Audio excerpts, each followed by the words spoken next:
Coucou tout le monde, j'espère que vous allez bien. On se retrouve aujourd'hui pour une nouvelle vidéo et je vous propose de faire avec moi une petite carte d'anniversaire. Pour ma part, elle sera masculine, mais bien sûr, vous pouvez la décliner en tous les thèmes que vous souhaitez. Donc, je commence par plier en deux un morceau de papier donc de 21 cm par 15 cm, 14,5 d'ailleurs, je pense. Ensuite, je mesure 5 cm sur le côté qui sera à l'avant, donc du coin en haut jusqu'à 5 cm. Et je coupe le morceau. Je vais prendre ensuite 7 chutes de papier. Je vais mesurer par rapport à ma carte et par rapport à l'emplacement du trou, entre guillemets, donc de là où c'est déjà découpé. Et vous allez comprendre pourquoi. En fait, j'ai besoin seulement d'un papier de matage et ce papier me convenait tout à fait.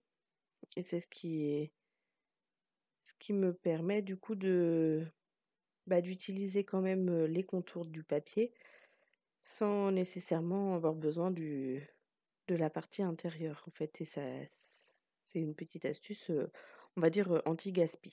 Donc une fois que j'ai pris mes mesures, j'ai retiré un demi centimètre par rapport au format de ma carte. Je choisis ensuite mon papier, de fond et je retire à nouveau un demi centimètre par rapport au format, du coup de mon papier. Donc je prends également mes mesures.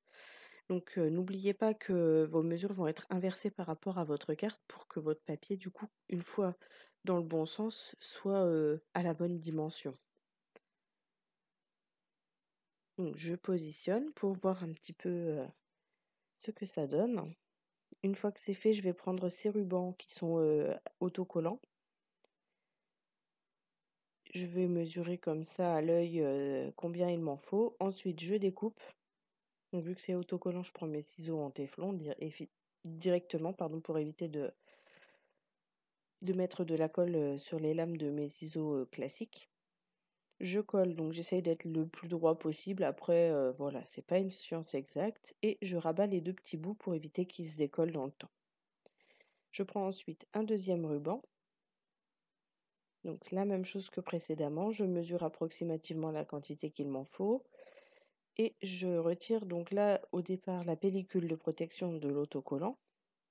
Et puis je me suis aperçue qu'en fait l'autocollant était tellement mal collé que ça faisait plus, sale et moche qu'autre chose et je me suis dit: «C'est un peu une poussière ou quelque chose qui se colle dessus, on ne verra que ça». Donc je me suis dit: «Finalement, je vais retirer totalement la bande, adhésive pour ne garder que le ruban et puis je vais remettre du de la colle au dos, pour coller proprement». Une fois que c'est fait, je viens coller également donc mon ruban. Je fais attention aux traces de colle sur le tapis de découpe parce que c'est comme ça qu'on salit ses cartes. Enfin, ses créations en général. Et là, je viens prendre des petites pinces pour maintenir le ruban en place, en fait, le temps que la colle prenne. Une fois que c'est fait, je vais reprendre ma première découpe donc pour faire le matage. Je viens mettre de la colle tout autour. Je n'en mets pas au milieu, hein, ce n'est pas nécessaire, pardon. J'appuie correctement. Une fois que c'est fait, je choisis une découpe. Et je voulais prendre cette étiquette et puis c'était trop grand. Donc finalement, je vais prendre ce papier d'emballage, comme vous pouvez le voir, qui va me servir, en fait, le papier de fond est vraiment très joli et puis je trouvais que ça se mariait très bien au ruban que j'avais choisi. Donc je vais tamponner, quitte à y être plusieurs, étiquettes. Ensuite, je prends un morceau de post-it que j'avais, tamponné avec le tampon que j'ai là sur ma plaque, acrylique.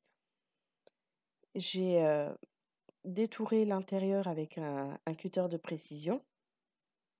Donc là, j'essaye de repositionner correctement le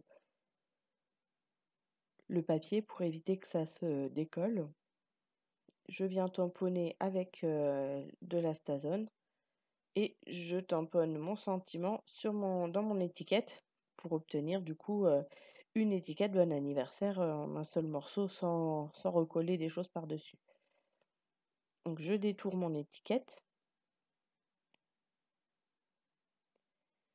Je vais la laisser quand même terminer de sécher tranquillement avant de continuer à la manipuler.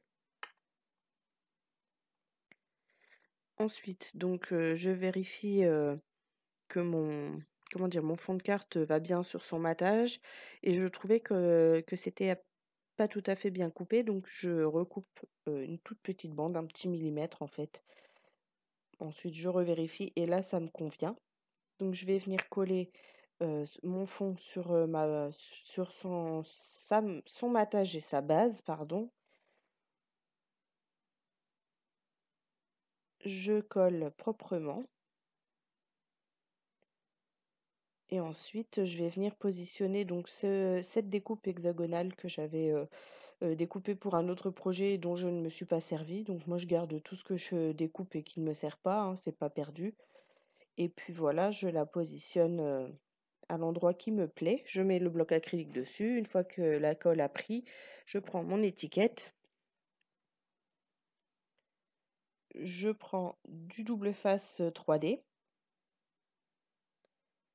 Je mets un peu de colle, comme, dans plusieurs vidéos, vous m'avez déjà vu faire, pour, éviter que ça se décolle dans le temps.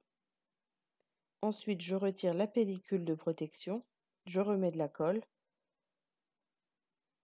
et je viens, positionner mon sentiment, au centre de ma découpe et puis là, je trouvais que ça tenait pile poil et ça me plaisait beaucoup. Et voilà, ma carte est terminée. Donc je vous montre de plus près et je vais vous montrer un autre modèle que j'avais réalisé sur le même principe. Voilà. J'espère que cette vidéo vous a plu et je vous dis à bientôt pour une prochaine vidéo.